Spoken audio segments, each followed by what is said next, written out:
Directly या directly photosynthesis सभी living organisms के लिए आवश्यक है पूरे प्लैनेट पे।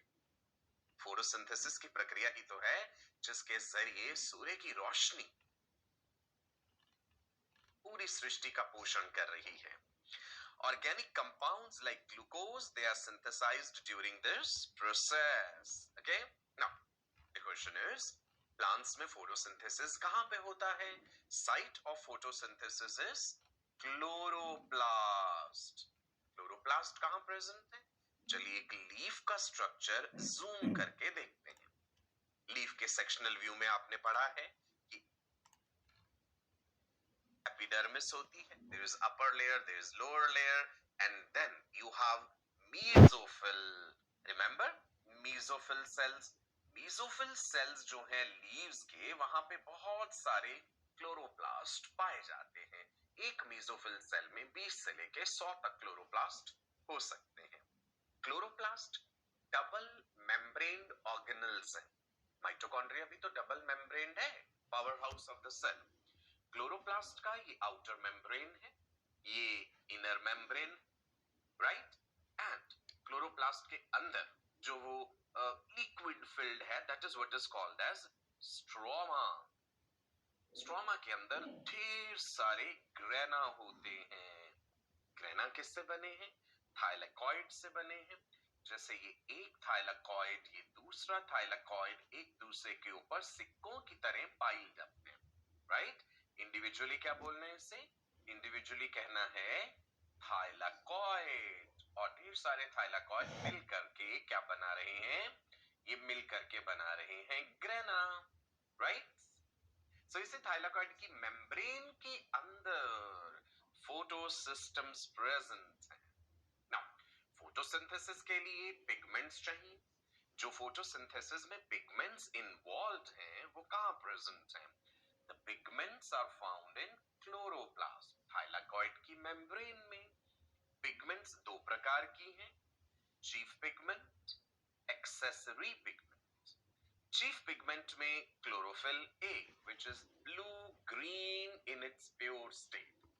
क्लोरोफिल के स्ट्रक्चर में मैग्नीशियम प्रेजेंट, इंपॉर्टेंट है, याद रखिएगा। एक्सेसरी पिगमेंट्स में क्लोरोफिल बी, कैरोटिनॉइड, ज़ैंथोफिल। पिछले सेशन में हमने क्रोमैटोग्राफिक सेपरेशन भी पढ़ा था इन पिगमेंट्स का, किस प्रकार से किया जाता है। सो क्लोरोफिल ए, ध्यान रखिएगा, चीफ पिगमेंट होता है फोटोसिंथेसिस का।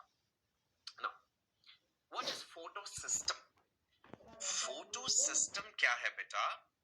Complex of proteins, photopigments and organic molecules which are embedded in the thylakoid membrane। thylakoid की membrane bilayer of phospholipid है ना? ये देखिए, ये रहा thylakoid membrane। ये phospholipids नजर आ रहे हैं। ये बाहर की तरफ दिख रहा है stroma. Okay, this is photosystem 2, this is photosystem 1। ये जो ग्रीन कलर से आपको ऐसे स्ट्रक्चर्स नजर आ रहे हैं, आपको ये स्ट्रक्चर भी नजर आ रहा है ना, ऐसे एक रोटेटिंग मशीन जैसा। Can you tell me what is this? This is ATP synthase. ATP का निर्माण इसी के जरिए होता है, ठीक है जी। एटीपी सिंथेस शॉर्ट में लिख दिया मैंने, राइट। सो दो फोटोसिस्टम, फोटोसिस्टम 1, फोटोसिस्टम 2। ओके, अब हम आते हैं कि फोटोसिंथेसिस की स्टेजेस क्या हैं। दो मेन चीजें याद रखिएगा, फोटोसिंथेसिस में लाइट रिएक्शन होता है एंड फोटोसिंथेसिस में डार्क रिएक्शन होता है। लाइट नाम से पता चल रहा है कि इसके लिए रोशनी चाहिए, इसके लिए लाइट चाहिए, सूर्य की रोशनी चाहिए। तो ये लाइट डिपेंडेंट रिएक्शंस है, ये लाइट पे निर्भर करती है, राइट। ये लाइट पे निर्भर करती है, डिपेंड करती है। दूसरी है डार्क रिएक्शंस। जब हम डार्क कहते हैं तो इसका मतलब ये नहीं है कि वो अंधेरे में होंगी, इसका मतलब है कि रोशनी का होना या ना होना उनके लिए मायना नहीं रखता। लाइट है या नहीं है, it is immaterial for those reactions, so they are light independent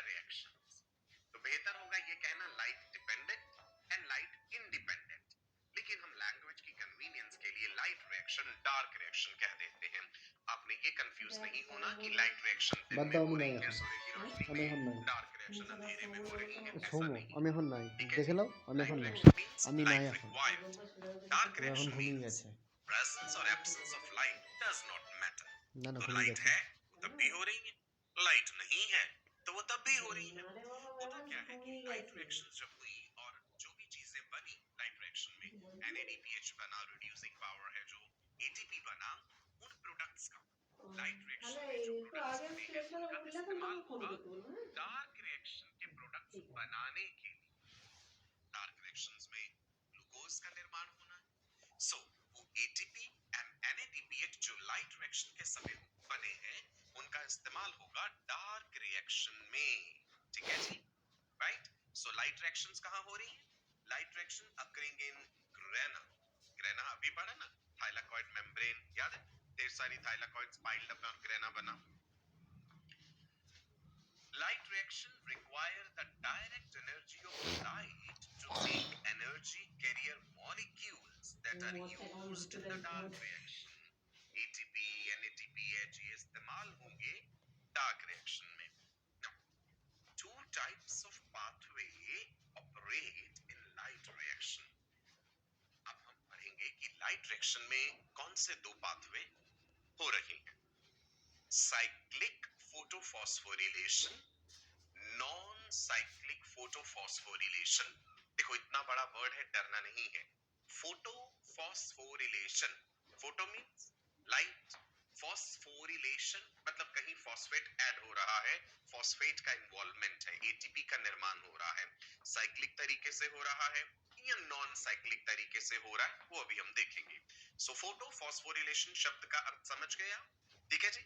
सो ये दो मेन चीजें हमने अभी पढ़नी है कि नॉन साइक्लिक फोटोफॉस्फोरिलेशन क्या है और साइक्लिक फोटोफॉस्फोरिलेशन क्या है, दोनों में अंतर क्या है, ATP का निर्माण किस प्रकार हो रहा है। पहले डिस्कस करते हैं नॉन साइक्लिक फोटोफॉस्फोरिलेशन, राइट। चलिए अब इतना बड़ा भयंकर सा डायग्राम मैंने आपको क्या दिखा दिया, डरना नहीं है बिल्कुल भी। एक एक चीज समझाता हूं, यहाँ पे क्या क्या बात बताई गई है, गौर फरमाइए। ये है जी थाइलाकॉइड मेम्ब्रेन, राइट। अगर मैं इसको ऐसे मान लो जूम करके दिखाता तो मुझे कुछ इस तरह से दिखाना चाहिए था कि भाई ये फॉस्फोलिपिड्स हैं थाइलाकॉइड मेम्ब्रेन में, है ना। ये ऐसे बड़े बड़े फॉस्फोलिपिड, बाइलेयर ऑफ फॉस्फोलिपिड, ये होता है ना हाइड्रोफिलिक एंड हाइड्रोफोबिक एंड ऐसे होते हैं फॉस्फोलिपिड्स। थाइलाकॉइड मेम्ब्रेन दिखा दी मैंने, बाइलेयर ऑफ फॉस्फोलिपिड्स। इसके बीच बीच में आपको तीन मेन चीजें नजर आ रही है, राइट। एक आपको ये ग्रीन से कलर का बॉक्स नजर आया, एक ये ग्रीन कलर का बॉक्स नजर आया, एक ये येलो कलर का ये सिलिंड्रिकल स्ट्रक्चर नजर आया। ये क्या है? ATP synthase. This is ATP synthase. CF0 unit, CF1 unit है। ये प्रोटॉन्स को पंप करता, हाइड्रोजन आयंस को पंप करता है, राइट। ATP सिंथेस, ये येलो कलर का स्ट्रक्चर। अब ये जो दो ग्रीन कलर के बॉक्सेस बनाए हैं वो क्या है जी? This is photosystem 1, PS1, and this is PS2, photosystem 2, right? So, thylakoid membrane के बाहर की तरफ ये वाला हिस्सा कहलाएगा स्ट्रोमा और इधर वाला हिस्सा कहलाएगा ल्यूमेन, राइट। एक तरफ स्ट्रोमा, एक तरफ ल्यूमेन। क्लियर है इतनी बात, राइट? ठीक है जी। नो, अब समझते हैं इन फोटो सिस्टम्स का रोल। फोटो सिस्टम 1 समझ आ गया आपको, फोटो सिस्टम 2 लोकेशन समझ आ गई। ये क्या दिखाया जी? फोटॉन्स। लाइट के लिए हम जो light travels in the form of small packets called photons, तो आपने पढ़ा है physics. So photons of light strike कर रहे हैं फोटो सिस्टम्स को। फोटो सिस्टम 1 को भी स्ट्राइक कर रहे हैं, आपने देखा फोटो सिस्टम 2 को भी स्ट्राइक कर रहे हैं। अब हमने 4 फोटॉन्स दिखाए हैं, है ना। इसका क्या रीजन है वो भी अभी हम आगे समझेंगे। सो फोटॉन्स ऑफ लाइट जैसे स्ट्राइक कर रहे हैं, आप यहाँ पे देख पा रहे हैं ये आगे आगे किस प्रकार से एनर्जी पास ऑन हो रही है। अल्टीमेटली क्या होना है, ये P700 जो है फोटो सिस्टम 1, PS1 के अंदर जो P700 है ये एक्साइट हुआ, इलेक्ट्रॉन एक्साइट हुए, वो आगे पास ऑन हो गए। सो इलेक्ट्रॉन एक्सेप्टर्स को ही आगे आगे इलेक्ट्रॉन्स पास ऑन होते रहेंगे। आप देख पा रहे हैं A0 तक गया, A1 तक गया, FES तक गया। अब इसने इलेक्ट्रॉन और आगे पास करने हैं। तो यही प्रक्रिया हमने सारी पढ़नी है कि किस प्रकार ये इलेक्ट्रॉन्स जो एनर्जी के मिलने से एक्साइट हो रहे हैं, आगे आगे बढ़ते जा रहे हैं, आगे आगे पास ऑन होते जा रहे हैं, और इस प्रक्रिया के होते हुए कैसे एटीपी का निर्माण हो जाता है और कैसे NADP से NADPH बन जाता है, किस प्रकार से ये हाइड्रोजन आयंस जो है H+ उनका पंपिंग होता है, पानी का फोटोलिसिस कैसे हो रहा है, वाटर का फोटोलिसिस हो रहा है H2O, और हमें और ज्यादा प्रोटॉन्स मिल रहे हैं। फिर हम देखेंगे ये प्रोटॉन्स कैसे इसके थ्रू पंप हो रहे हैं, और जब प्रोटॉन्स इधर को आ रहे हैं बाहर यानी स्ट्रोमा की तरफ, तो किस प्रकार एटीपी का निर्माण हो रहा है। तो ये एक ब्रॉड पिक्चर मैंने आपको दिखाई है थाइलाकॉइड मेम्ब्रेन में। Photosystem 1, photosystem 2, photons of light ने स्ट्राइक करना है। फोटोसिस्टम्स में किस प्रकार से एंटीना कॉम्प्लेक्स से मेन रिएक्शन सेंटर तक एनर्जी पहुंचेगी, इलेक्ट्रॉन एक्साइट होंगे, पूरी इलेक्ट्रॉन ट्रांसपोर्ट चेन है बनी हुई एक तरह से, आगे इलेक्ट्रॉन एक्सेप्टर्स हैं, और अल्टीमेटली किस प्रकार से एटीपी एंड NADPH बन जाता है। राइट, चल बढ़ूं आगे ना, ध्यान से सुनते जाइएगा मेरी बात। Okay, so let's see the steps which are involved in non-cyclic photophosphorylation। पहला स्टेप 4 फोटॉन से मैंने शुरू कर दी कहानी से। 4 photons of light are absorbed by chlorophyll A molecule in the reaction center of PS2। Photosystem 2 से हमने कहानी शुरू करी। फोटोसिस्टम 2 को आकर के photons 4 photons of light strike करें। ये चीज कॉन्टिन्यूसली हो रही है, पहले एक फोटॉन स्ट्राइक करा, दूसरा, तीसरा, चौथा, हमने 4 से कहानी शुरू कर ली। The wavelengths that escape the chlorophyll A molecule are captured by the pigments in the antenna complex, which then give to the reaction center of the photosystem 2 one electron each of the 4 chlorophyll A molecules become excited, electron excite हुए, and they escape from the reaction center। This excitation and escape of electrons is the photochemical part of the light reaction। अब ये light reaction का photochemical part है। Photo means light, light ने strike करा, electrons को excite कर, ये photochemical part हो गया। This is the step where conversion of energy takes place। See, one form of energy is getting converted into another form of energy, right? वो जो photo stimulus है एक तरह से, उसने केमिकल एनर्जी में वो परिवर्तित हो गया है। The flow of photons is converted to flow of electrons। Okay? Light energy is converted into chemical energy, or you can say the energy stored in the electrons of the chemical molecule। Photochemical part यही हुआ, light energy converted into chemical energy. ठीक है जी, फिर से देख लें, diagram बार बार दिखाऊंगा हर step पे ताकि छप जाए आपके दिमाग में अच्छे से। अगर आप कॉपी पेन साथ में लेके बैठे हैं तो मैं चाहूंगा कि बेशक आप बना भी लीजिए, कोई बहुत मुश्किल नहीं है चीजें इसमें। देखने में लग रहा है इतनी सारी कॉम्प्लेक्स चीजें इन्वॉल्व हैं, जब अभी हम रिवाइज कर लेंगे ना तो आप कॉन्फिडेंट हो जाएंगे कि कुछ भी मुश्किल नहीं था इसमें। Thylakoid membrane, photosystem 1, photosystem 2। Photosystem 1 में P700, फोटोसिस्टम 2 में P680। ये वेवलेंथ ऑफ लाइट के हिसाब से है। फोटॉन्स ऑफ लाइट स्ट्राइक कर रहे हैं, फिर से लिखते हैं यहाँ पे, हाईलाइट कर दें, ये रहा जी 4 फोटॉन्स ऑफ लाइट की बात करी थी, ये स्ट्राइक कर रहे हैं यहाँ पे, इस प्रकार से हमने दिखाया है। अल्टीमेटली P700 तक ये कहानी पहुंची, इलेक्ट्रॉन्स एक्साइट हुए, और ये आगे इलेक्ट्रॉन एक्सेप्टर्स हैं जहां तक ये पास ऑन होते जा रहे हैं। रिडॉक्स पोटेंशियल याद है ना आपका, low redox potential, high redox potential, तो लो से हाई की तरफ ये चीज मूव करती जा रही है। नेक्स्ट देखते हैं जी क्या है हमारे पास। सी FES तक पहुंच गए हमारे इलेक्ट्रॉन्स, पहुंच गए हैं इस कॉम्प्लेक्स।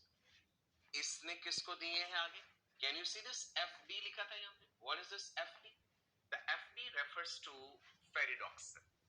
उसने कहा लाओ जी इलेक्ट्रॉन मुझे। अब वो इलेक्ट्रॉन किसको पास करेगा आगे, कैन यू सी FD के बाद क्या है जी?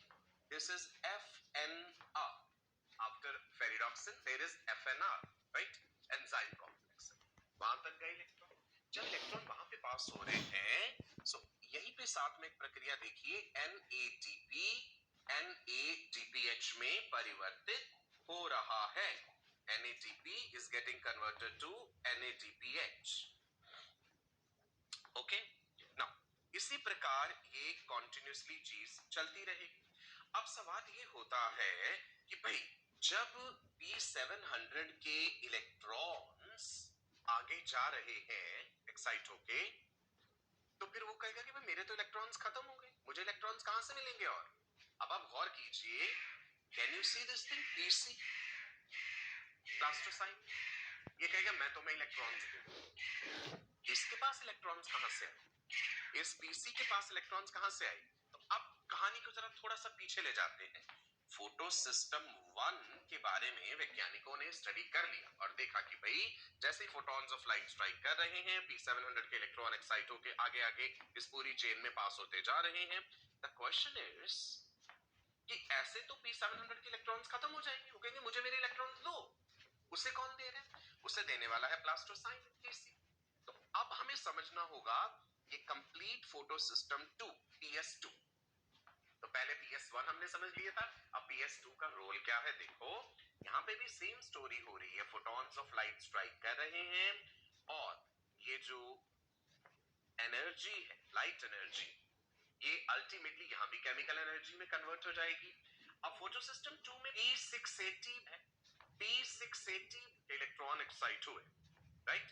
ये आगे पास ऑन हुए, पियोफाइटिन को पास ऑन हुए, उसने आगे पास ऑन करे प्लास्टोक्यूनॉन को. PQ दिख रहा है आपको?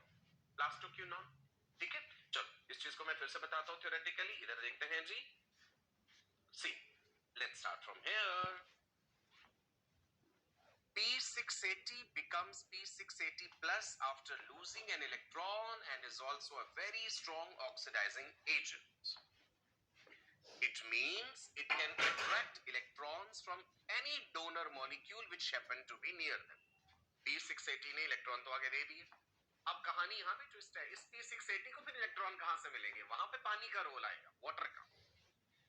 Water that is absorbed by the roots, that water is brought to the leaves by the xylem. Xylem का काम है भाई पानी को ट्रांसपोर्ट करना. लीव्स तक पहुंच गया पानी. Two of those water molecules would split up and release 4 electrons. देखो, फोटो सिस्टम 1 का रोल समझ आ गया. फोटो सिस्टम 1 के P700 के इलेक्ट्रॉन खत्म होते जा रहे हैं. वो कहां से लेगा? उसको फोटो सिस्टम 2 से मिलेगा. फोटो सिस्टम 2 में भी वही कहानी है. फोटॉन्स ऑफ लाइट स्ट्राइक करे, P700 ने आगे इलेक्ट्रॉन पास ऑन कर दिए. इलेक्ट्रॉन एक्सेप्टर्स हैं, वो भी हम देखेंगे. फियोफाइटिन है, प्लास्टोक्यूनॉन है, प्लास्टोसाइनिन को दे दिए. अब P700 के इलेक्ट्रॉन खत्म होते जा रहे हैं, तो उसे कहां से मिलेंगे? तब हमें ये बात समझ आई कि अब पानी का रोल यहाँ पे है. फोटोलिसिस ऑफ वाटर जो हम कहते हैं. वाटर कहां से आया? रूट्स में से एब्जॉर्ब हुआ, लीव्स तक पहुंचा. सो पानी का स्प्लिटिंग होगा, photolysis, in presence of light. Two of the water molecules would split up and release 4 electrons, 4 protons and 1 oxygen molecule into the lumen of the chloroplast. पानी के फोटोलिसिस से, पानी के टूटने से इलेक्ट्रॉन्स, प्रोटॉन्स एंड ऑक्सीजन बना. तो जो ऑक्सीजन बना है बेटा, वो कहां से आया है? वो पानी से आया है. These electrons are used up to replenish the 4 lost electrons. अब ये इलेक्ट्रॉन्स इस्तेमाल हो जाएंगे PS2 के P700 को इलेक्ट्रॉन्स देने के लिए. लेकिन इस प्रक्रिया में प्रोटॉन्स तो ल्यूमेन में ही रह गए. इलेक्ट्रॉन्स तो ले लिए भैया, P700 ने ले लिए. उसने कहा ठीक है भाई, मेरे को मिल गए, I am satisfied, I am happy. Where will the protons go? अब ये हाइड्रोजन आयंस प्रोटॉन्स, वो जो ATP सिंथेज बताया ना, उसके थ्रू पंप होते हैं. P680 plus now becomes P680 again and is ready to accept more photons. तो ये प्रक्रिया लगातार चलती रहती है. हम फिर से समझते हैं. थाइलाकॉइड मेम्ब्रेन, थाइलाकॉइड मेम्ब्रेन में आपको photo system 1, photo system 2, ATP synthase, और ये एक चीज और भी तो नजर आ रही है. ये क्या है? साइटोक्रोम B6F, ये कॉम्प्लेक्स है साइटोक्रोम का, राइट? ये जितने भी नाम है ये ऑलरेडी भी आपने पढ़े हुए हैं, फिलहाल हम रिवीजन कर रहे हैं ना, तो कुछ चीजें मैं ये मान के चल रहा हूं कि आपको याद है ऑलरेडी। ओके, पूरी चीज फिर से बता दूं। 4 photons ऑफ लाइट स्ट्राइक करे कहां पे? फोटोसिस्टम 1 में। फोटोसिस्टम 1 में स्ट्राइक करे, अल्टीमेटली P700 तक पहुंचे फोटॉन्स ऑफ लाइट, एक्साइटमेंट हुआ, इलेक्ट्रॉन्स आगे बढ़े, FES तक गए। FES ने कहा मैं फेरिडॉक्सिन को दे दूंगा, फेरिडॉक्सिन ने FNR को दिए। उस प्रक्रिया के दौरान NADP से NADPH का निर्माण हुआ। नाउ P700 के इलेक्ट्रॉन्स खत्म होते जा रहे हैं, इसे कहां से मिलेंगे? इसे इलेक्ट्रॉन्स मिलेंगे जो ये प्रक्रिया हो रही है फोटोसिस्टम 2 में। फोटोसिस्टम 2 में 4 photons ऑफ लाइट आके स्ट्राइक करे, P600 में एक्साइटमेंट हुआ, इलेक्ट्रॉन्स फियोफाइटिन तक पास ऑन हुए, उसने आगे पास ऑन करे प्लास्टोक्यूनॉन को। प्लास्टोक्यूनॉन ने कहा ठीक है भैया मैं इलेक्ट्रॉन्स दे दूंगा साइटोक्रोम B6F को। अब यहां ध्यान दीजिएगा, ये जो PQ है ना, यहाँ पे PQ जो लिखा है ये वाला प्लास्टोक्यूनॉन, ये मोबाइल है, एक तरह से ये मूव करके आया है। प्लास्टोक्यूनॉन कह रहा है कि ठीक है मैं इलेक्ट्रॉन्स को ना आगे देने जा रहा हूं, तो मैं एक काम और कर सकता हूँ साथ साथ, ये जो हाइड्रोजन आयंस है ना, प्रोटॉन्स हैं, मैं ना तुम्हें इधर पहुंचा दूंगा ल्यूमेन की तरफ। हाइड्रोजन आयंस मैं तुम्हें स्ट्रोमा से उठा के ल्यूमेन की तरफ पहुंचा दूंगा। हाइड्रोजन आयंस खुश हो गए, ठीक है भैया तुम हमें पहुंचा दो। तो इसका मतलब है ल्यूमेन में हाइड्रोजन आयंस की कंसंट्रेशन H+ की, प्रोटॉन्स की बढ़ गई। दूसरी बात मैंने ये कही कि ये जो P680 है, जब लगातार ये अपने इलेक्ट्रॉन्स खोता रहेगा, इसे कहां से मिलेंगे? तो अब आया पानी का रोल, वाटर दिख रहा है, ये वाटर 2H2O हमने दिखाया, रूट्स ने एब्जॉर्ब करा, जाइलम के थ्रू लीव्स तक पहुंचा दिया। ये सारी कहानी लीव के क्लोरोप्लास्ट में तो हो रही है। सो पानी ने कहा कि ठीक है भैया फोटोलिसिस ऑफ वाटर होगा लाइट की प्रेजेंस में। आपको दिख रहे हैं यहाँ पे इलेक्ट्रॉन्स इंक्रीज होंगे और प्रोटॉन्स भी होंगे, तो यहाँ पे ढेर सारे H+ और हो गए, और ये रही ऑक्सीजन। अब ये जो H+ इतने सारे हो गए कैसे? एक तो जो स्ट्रोमा से अंदर ल्यूमेन की तरफ आ रहे प्लास्टोक्विनोन के द्वारा, और दूसरे जो फोटोलिसिस ऑफ वाटर के द्वारा रिलीज हो रहे ढेर सारे H+ हैं। भाई इन H+ को हमें क्या करना चाहिए? ATP synthase. भाई तुम हमारी बात सुनो, H+ को बाहर फेंक दो, हाइड्रोजन आयंस को स्ट्रोमा की तरफ ले जाओ। तो जब ये हाइड्रोजन आयंस इस मशीन के थ्रू पास ऑन हो रहे हैं, तो समझो ये एक मिक्सी की तरह, चर्नर की तरह घूम रही है। इसके घूमने से यहाँ पे ATP का सिंथेसिस हो रहा है। ADP is getting converted into ATP, right? दिखा आपको ये ब्लू कलर से, right?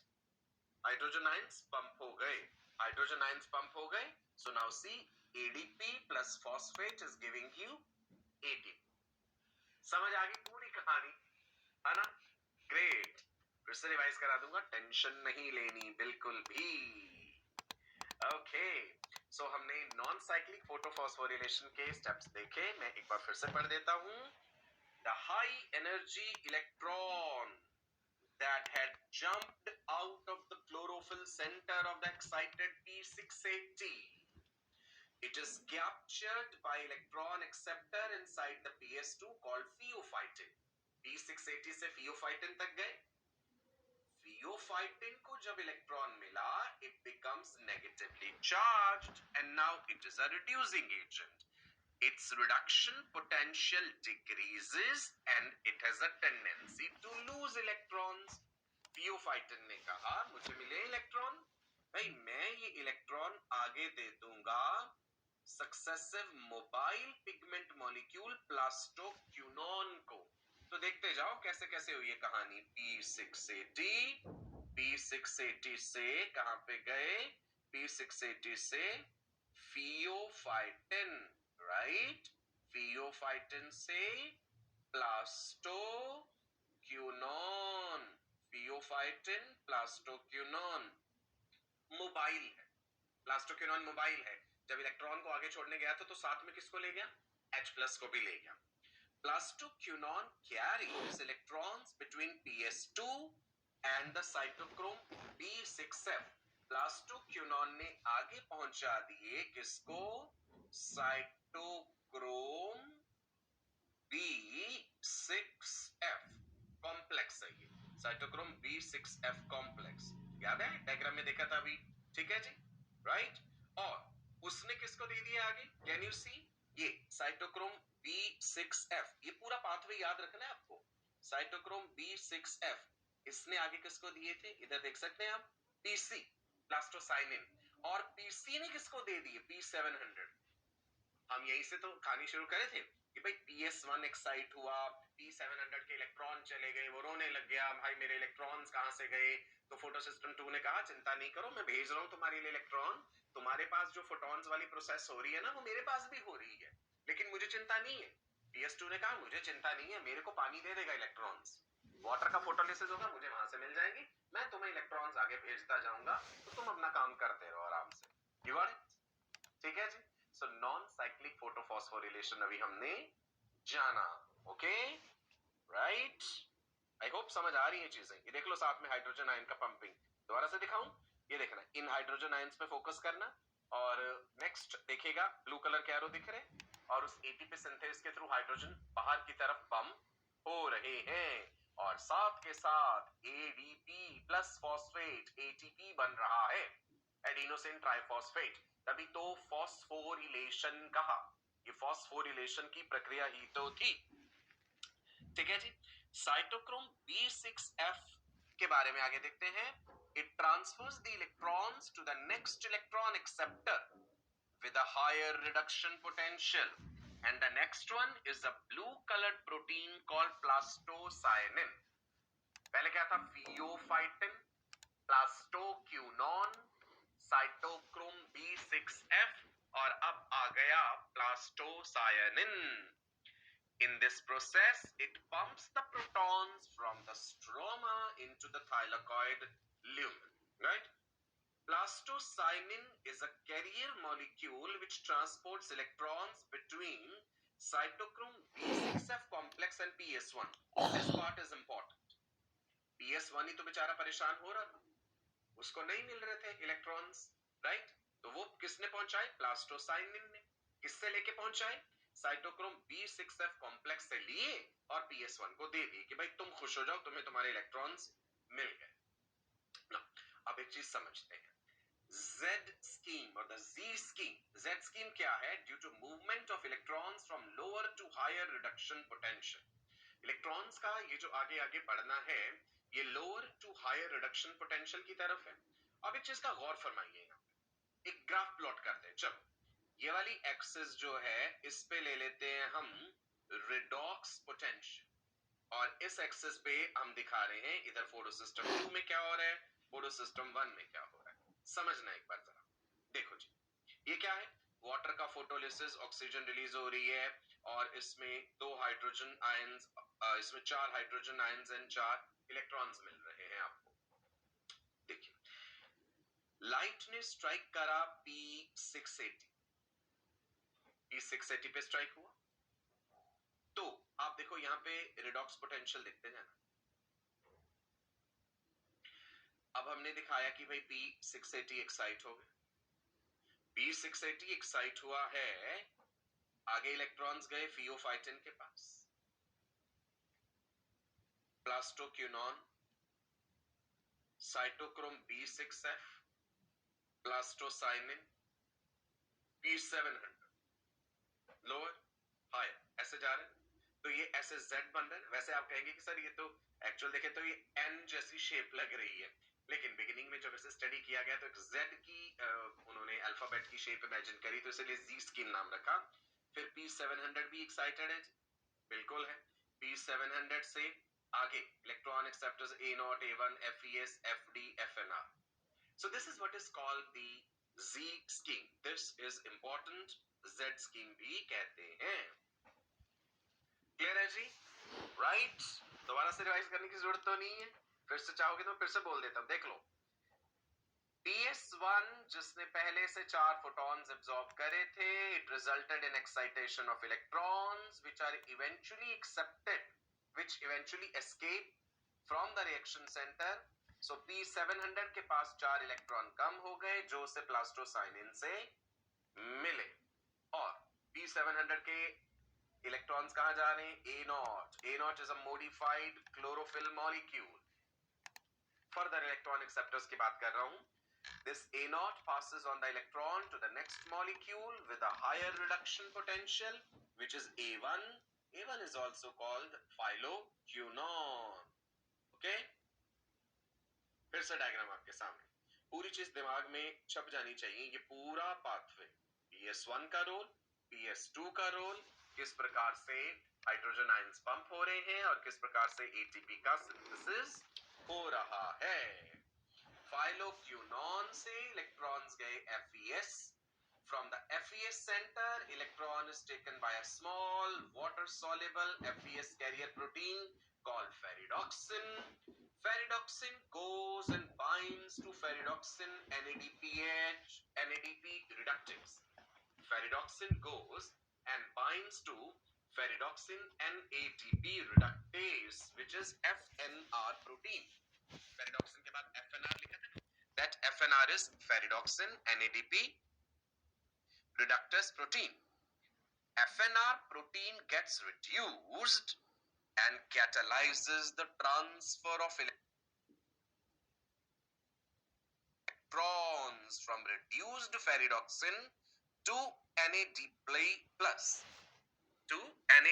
plus forming NADPH.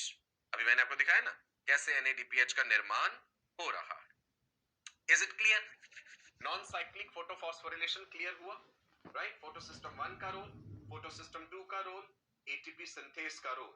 photosystem 1 photosystem 2 के बीच में रिलेशन क्या है? photosystem 2 को इलेक्ट्रॉन्स चाहिए photosystem 1 से, ये कहेगा ठीक है मैं इलेक्ट्रॉन्स दे देता हूँ। दोनों के बीच का मीडिएटर भी याद है, प्लास्टोसाइनिन, साइटोक्रोम B6F, ये सारी कहानी याद है ना आपको? वंडरफुल। नाउ photosystem जो 2 है उसके इलेक्ट्रॉन्स जब खत्म हो रहे थे तो उसे कौन दे रहा है? पानी दे रहा है। तो ये प्रक्रिया लगातार होती जा रही है एक नॉन साइक्लिक वे में। फोटोफॉस्फोरिलेशन का एक दूसरा तरीका है, that is cyclic photophosphorylation. Now let's see what is this cyclic photophosphorylation. अब आप ध्यान दीजिए, इसमें फोटोसिस्टम 1 दिख रहा है आपको, फोटोसिस्टम 2 दिखाया ही नहीं हमने इस डायग्राम में। यहाँ पे गौर कीजिए, फोटोसिस्टम 1 नहीं है, पिछले डायग्राम में यहाँ पे दिखाया था ना हमने फोटोसिस्टम 2, इस डायग्राम में फोटोसिस्टम 2 नहीं है। You can see photosystem 1 PS1, 2 photons दिखाए हैं, 2 photons of light strike P700 को, ठीक है जी। अब क्या हुआ, आगे आगे पास ऑन हुए A0, A1, FeS and FD, ferredoxin. अब अभी जो कहानी पड़ी उसमें क्या हो रहा था, फेरिडॉक्सिन के बाद FD के बाद FNR आ रहा था, ferredoxin NADP reductase protein complex, है ना। यहाँ पे देखो ये फेरिडॉक्सिन क्या कर रहा है, ये फेरिडॉक्सिन कह रहा है कि भैया PQ प्लास्टोक्विनोन मैं तुम्हें दे देता हूँ इलेक्ट्रॉन। प्लास्टोक्विनोन ने कहा ठीक है तुम मुझे दे दो। प्लास्टोक्विनोन ने कहा मेरी तो आदत है भैया, मैं जब 2 इलेक्ट्रॉन्स को आगे पहुंचाता हूँ ना, मैं जब इलेक्ट्रॉन्स को आगे पहुंचाता हूँ तो मैं प्रोटॉन्स को भी साथ साथ ले जाता हूँ। तो 2 प्रोटॉन्स इसने स्ट्रोमा से ल्यूमेन की तरफ कर दिए। ये काम तो इसने पहले भी करा था जब हमने नॉन साइक्लिक फोटोफॉस्फोरिलेशन देखा। सो फेरिडॉक्सिन ने दिए प्लास्टोक्विनोन को, प्लास्टोक्विनोन ने आगे पास ऑन कर दिए इलेक्ट्रॉन भी और प्रोटॉन भी। अब ये साइटोक्रोम B6F के पास आ गए और उसका काम होता है प्लास्टोसाइनिन को देना। ये तो नॉन साइक्लिक में भी हुआ था और प्लास्टोसाइनिन का काम था P700 को दे देना। तो साइक्लिकल वे में चल रही है ना चीज, समझ आ गई आपको बात। नॉन साइक्लिकल में क्या था, फोटोसिस्टम 1 एंड फोटोसिस्टम 2 दोनों इन्वॉल्व थे। फोटोसिस्टम 1 के इलेक्ट्रॉन की कमी को फोटोसिस्टम 2 पूरा कर रहा था और फोटोसिस्टम 2 अपने इलेक्ट्रॉन्स कहां से ले रहा था, पानी से ले रहा था। अब यहां पे देख लीजिए पानी का रोल नहीं आया, है ना, यहाँ पे तो पानी का रोल नहीं आया। फेरिडॉक्सिन ने प्लास्टोक्विनोन को दिए, प्लास्टोक्विनोन ने कहा मैं साइटोक्रोम B6F को दूंगा, उसने कहा मैं प्लास्टोसाइनिन को दूंगा, उसने कहा कि भाई मैं लौटा दूंगा P700 को। So this is cyclic photophosphorylation. और यहाँ भी देखिए ये H+ था, ये H+ ADP सिंथेस ने पंप आउट कर दिया from the lumen towards the stroma, और जब ये पंपिंग हुई ADP plus phosphate getting converted into ATP. Okay, right? Now, अब हम देख लेते हैं भाई साइक्लिक फोटोफॉस्फोरिलेशन जो होता है it involves only PS1। यहाँ PS2 नहीं है, फोटोसिस्टम 2 नहीं है। There is no formation of NADPH। यहाँ पे NADPH फॉर्मेशन नहीं हुआ क्योंकि फेरिडॉक्सिन जो है FD वो आगे FNP की तरफ तो नहीं गया ना, फेरिडॉक्सिन प्लास्टोक्विनोन के पास चला गया। नो स्प्लिटिंग ऑफ वाटर, यहाँ पे पानी का स्प्लिटिंग नहीं हुआ, राइट?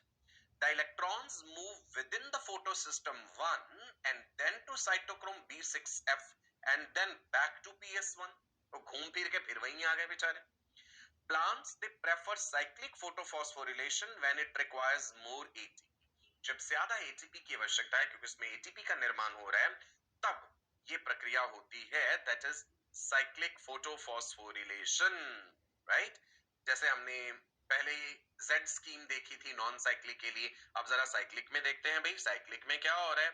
ये है जी हमारा P700, photons of light strike करे, ये हमने P700 ऊपर एस्टेरिक मार्क लगा दिया। इलेक्ट्रॉन्स आगे गए A0, A1, FES, FD। अब अगर तो होता ये नॉन साइक्लिक तो ये चीज FNR के पास जाती, लेकिन FNR की तरफ नहीं गए, ये चले गए PQ प्लास्टोक्विनोन की तरफ। प्लास्टोक्विनोन ने कहा ठीक है, मैं साइटोक्रोम B6F तक पहुंचा दूंगा इलेक्ट्रॉन्स, साथ के साथ मेरी आदत है भाई हाइड्रोजन आयंस को भी पंप कर दे स्ट्रोमा से ल्यूमेन की तरफ। ठीक है भाई तुम कर लो, इलेक्ट्रॉन तो दे ही दो। इलेक्ट्रॉन दे दिए जी PC को, प्लास्टोसाइनिन को, उसने दे दिए फिर से P700 को, तो घूम फिर के चीज फिर वहीं आ गई ना। So that is cyclic photophosphorylation, right? ATP का निर्माण हुआ, बिल्कुल हुआ। हाइड्रोजन आयंस ATP सिंथेसिस जब पंप करेगा तो ऑब्वियस सी बात है ATP सिंथेसिस तो होता ही है। ATP बनने की इस प्रक्रिया को, ATP सिंथेसिस को हम कहते हैं chemiosmotic theory hypothesis. What is this chemiosmotic theory? Synthesis of ATP due to the facilitated diffusion। अभी facilitated diffusion है, प्रोटॉन्स अपने हायर लेवल से अपने लोअर लेवल की तरफ जा रहे हैं तो डिफ्यूजन है, पर ये डिफ्यूजन फैसिलिटेट हो रहा है प्रोटीन के जरिए। वो जो ATP सिंथेस है ना, खास तरह का प्रोटीन कॉम्प्लेक्स, उसके जरिए मीडिएट हो रहा है, तो इसलिए हम इसे फैसिलिटेटेड डिफ्यूजन कहते हैं। Synthesis of ATP due to facilitated diffusion of protons और द हाइड्रोजन आयंस, क्योंकि एक प्रोटॉन ग्रेडियंट बना है through the ATP synthase occurring across a membrane resulting in the formation of ATP। तो ये पूरी प्रक्रिया जो हो रही है प्रोटॉन पंपिंग जिसमें ATP का निर्माण हो रहा है, यही है chemiosmotic theory और the hypothesis। क्या पढ़ा हमने? लाइट रिएक्शन, फोटोसिंथेसिस में light reaction and dark reaction होती है। लाइट रिएक्शन लाइट पे निर्भर करती हैं, they are light dependent. Dark reactions are light independent. Light reaction में फर्दर दो बातें, cyclic photophosphorylation, non-cyclic photophosphorylation। एक बार कंपेयर कर लें फिर से दोनों को, साइक्लिक और नॉन साइक्लिक फोटोफॉस्फोरिलेशन को। चलो जी, बड़े खूबसूरत तरीके से हम cyclic and non cyclic photophosphorylation का टेबुलर फॉर्म में कंपैरिजन देख लेते हैं। पहले cyclic photophosphorylation, synthesis of ATP during the light reaction of photosynthesis by cyclic passage of electrons to and from P700। यही तो है कहानी, P700 के इलेक्ट्रॉन आगे गए, घूम फिर के फिर P700 के पास आ गए, ATP का निर्माण हो गया। नॉन साइक्लिक में synthesis of ATP during light reaction of photosynthesis in which an electron donor is required, an electron donor is required and oxygen is produced as the byproduct। Non cyclic में oxygen release हुई, cyclic में ऐसा नहीं देखने को मिला, है ना। यहां पे पानी चाहिए, फोटोलिसिस ऑफ वाटर, साइक्लिक में पानी का रोल नहीं देखा हमने। साइक्लिक के लिए next point, it occurs in isolated chloroplast and photosynthetic bacteria। Chloroplast जब आइसोलेटेड है वहां पे आपको ये प्रक्रिया देखने को मिलेगी, and even in photosynthetic bacteria whereas non-cyclic occurs in higher plants, algae and cyanobacteria, blue-green algae. Cyclic photophosphorylation occurs in anoxygenic photosynthesis, यानी no oxygen is involved, no oxygen is evolved. यहाँ पे ऑक्सीजन का release नहीं हुआ, यहाँ पे पानी इस्तेमाल नहीं हुआ. नॉन साइक्लिक में ऑक्सीजन रिलीज हुआ, पानी इस्तेमाल हुआ. So non-cyclic occurs in oxygenic photosynthesis, यानी ऑक्सीजन is evolved. कितनी खूबसूरती से टेबुलर फॉर्म में डिफरेंसेस आपके सामने. Now, cyclic photophosphorylation में electrons move in a cyclic pattern, whereas non-cyclic में electrons they move in a linear pattern. Cyclic में only photosystem 1 is involved. We have seen that. Non-cyclic में photosystem 1 and photosystem 2 दोनों involved. 700B, P680. Cyclic में electrons are first expelled from the reaction center of PS1. Right? Cyclic में जो है electrons PS1 से expel हुए. Non-cyclic में electrons are first expelled from the reaction center of the PS2. Cyclic में electrons return to P700 after passing through the electron transport chain. घूम फिर के फिर से वहीं आ गए. लेकिन non-cyclic में electrons return to P680 after photolysis of water and they are accepted by NADP. और फिर NADPH बनता है. Clear? Cyclic non-cyclic के differences. Now, साइक्लिक में final electron acceptor is P700 itself. उसी से गए थे बेचारे, उसी के पास आ गए. साइक्लिक में photolysis does not occur, water का स्प्लिटिंग नहीं हुआ है, जरूरत ही नहीं थी. नॉन साइक्लिक में final electron acceptor is NADP जो NADPH में परिवर्तित हुआ. नॉन साइक्लिक में photolysis. These differences are very important. Fundamental आप समझ गए, डिफरेंसेस आपको आ गए, तो अब कोई भी क्वेश्चन ऐसा नहीं है जो आप ना सॉल्व कर पाए. कितनी खूबसूरत प्रक्रिया है देखिए नेचर में, और कितनी डिटेल में ये प्रक्रिया हो रही. लाइट रिएक्शन हमने समझा, राइट? फोटोसिंथेसिस में अभी डार्क रिएक्शन भी तो बाकी है. लाइट रिएक्शन में जो चीजें बनी NADPH एंड ATP, इसका इस्तेमाल डार्क रिएक्शन में होना है. डार्क रिएक्शन हम इसे केल्विन साइकिल भी कहते हैं. बायोसिंथेटिक फेस है. डार्क रिएक्शन में लाइट इज नॉट रिक्वायर्ड. तो क्या रिक्वायर्ड है यहां पे? डार्क रिएक्शन में light is not required. It requires the products of the light reaction. Dark reaction कहेगी कि लाइट रिएक्शंस जब हुई हैं उस समय जो प्रोडक्ट्स बने हैं यानी NADPH एंड ATP, हमें वो चाहिए और उसी से हम अपना काम कर लेंगे. क्या है इनका काम? ये क्या बना लेंगे? शुगर बना लेंगे. Right? So light energy and water, ये हुए जी light dependent reactions. Oxygen release हुई, NADPH एंड ATP बना, और लाइट इंडिपेंडेंट रिएक्शंस में ये इस्तेमाल हो जाएंगे. और यहाँ पे अब देखेंगे हम, ये जो कार्बन डाइऑक्साइड है, एटमॉस्फेरिक कार्बन डाइऑक्साइड, कैसे ये फिक्स हो जाती है और इस कार्बन डाइऑक्साइड से अल्टीमेटली वो ग्लूकोज C6H12O6 कैसे बन जाता है. RUBP का रोल क्या है? राइबोलेज बिसफॉस्फेट कार्बोक्सिलेज, याद है RUBP? सो ये भी पढ़ेंगे हम आगे. ठीक है जी. तो आज के लिए इतना ही रखते हैं. डार्क रिएक्शन और C3 साइकिल, C4 साइकिल, बहुत सारी चीजें और हैं जो आपको बतानी है. बहुत सारे क्वेश्चंस भी प्रैक्टिस करने हमने, तो उसके लिए नेक्स्ट सेशन में आपसे फिर से मिलेंगे. ठीक है जी. तब तक के लिए नमस्कार, bye bye, God bless you all, wish you all a very bright and prosperous future. Stay blessed.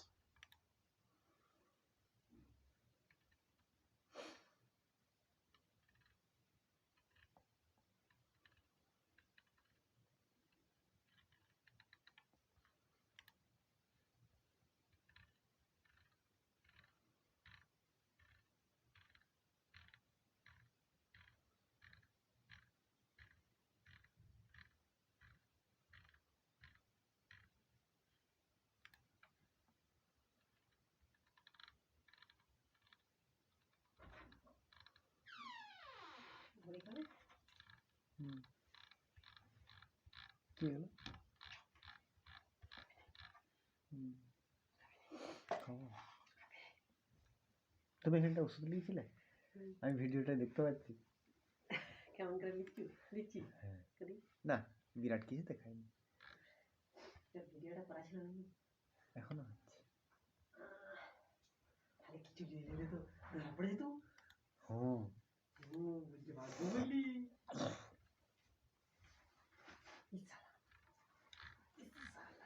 সেই বিকশিল ক্যাপসুলগুলো খেলে কি সর্দি টর্দি গুলো কমবে সর্দিটা বিকশিল ক্যাপসুলে কমে নাকি ওগুলো মুখের ঘায়ের জন্য কি সর্দিটা কি হয়েছে সর্দিটা ব্যথা গলাটা ঠান্ডাটা বিরাট লেগে গেছে প্যারাসিটামলটা খাবি কালকে যে মাথাটায় জল টালিয়ে ঘরটাকে লেচে চলে এলি কি তো দেখালি দেখ ঘরের ওই ইয়েটা কালো একটু চার্জারটা আনো না কর্ডটা এটা একদম চার্জ নেই অফ হয়ে যাবে গলাটায় ব্যথা হচ্ছে নাকি সেই সর্দিতে নাকটা কেমন নিয়ে লাগছে গলাটার ভিতরটা সে কেমন হয়ে গেছে মনে হচ্ছে চোখগুলো জ্বালা থেকে জল কাটছে গলার ভিতরটা এরকম করে করে এখন মনে হচ্ছে এই গলাটাতে ব্যথাও লাগছে এখানটায় না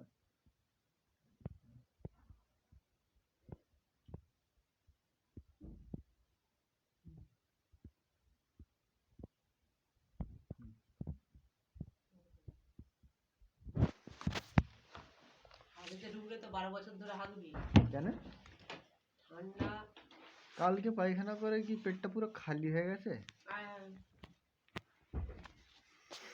ভুজি খাই দেবো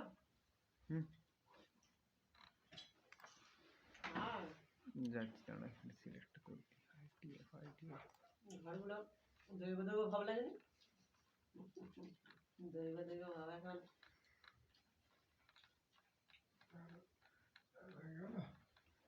পরি খাটিয়ে দিয়ে যাবে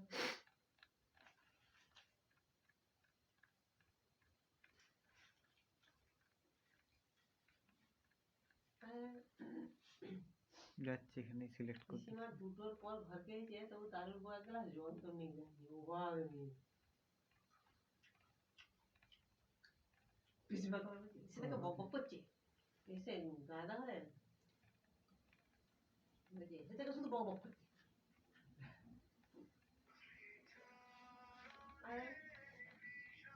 দাঁড়াও এখানে এটা সিলেক্ট করে দিই না হলে অসুবিধা হবে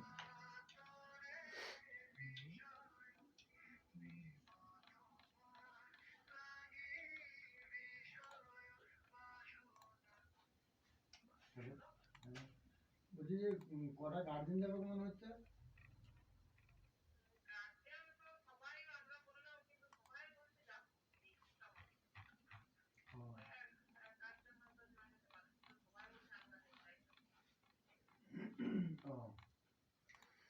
কটা ছেলে গুনেছিলেন কটা ছেলে এখন 17টা ছেলে তো হবে 17টা হচ্ছে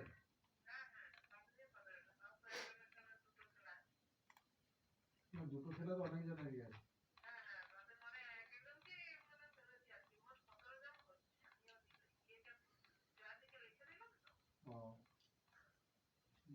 তাহলে ওদের জন্য টিফিন দিতে হবে কটা কথা বুঝলে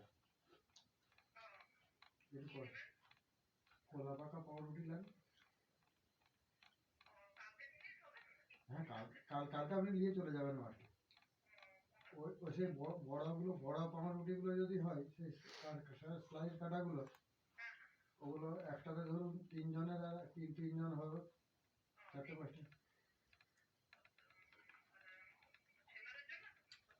5টে সবারই জন্যই দিবেন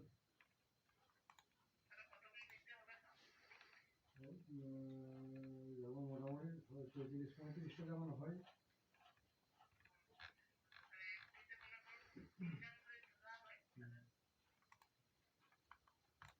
12টা সে বড়গুলো যে তিনজনকে দেওয়া যায় যেমন সেরকম দেখে নেবেন আর নাহলে যদি সিঙ্গেল ছোট হয় তাহলে একটা করে দিতে হবে সেগুলোর থেকে বড়গুলোই ভালো হবে না স্লাইসগুলো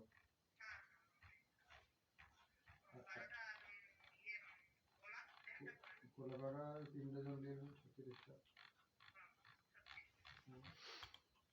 আর যদি পারেন একটা করে মিষ্টি দিয়ে দেবেন।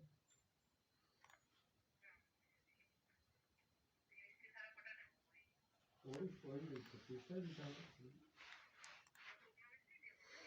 হ্যাঁ শুনে যাবে ভেজে রসগোল্লা ফসগোল্লা দিয়ে অত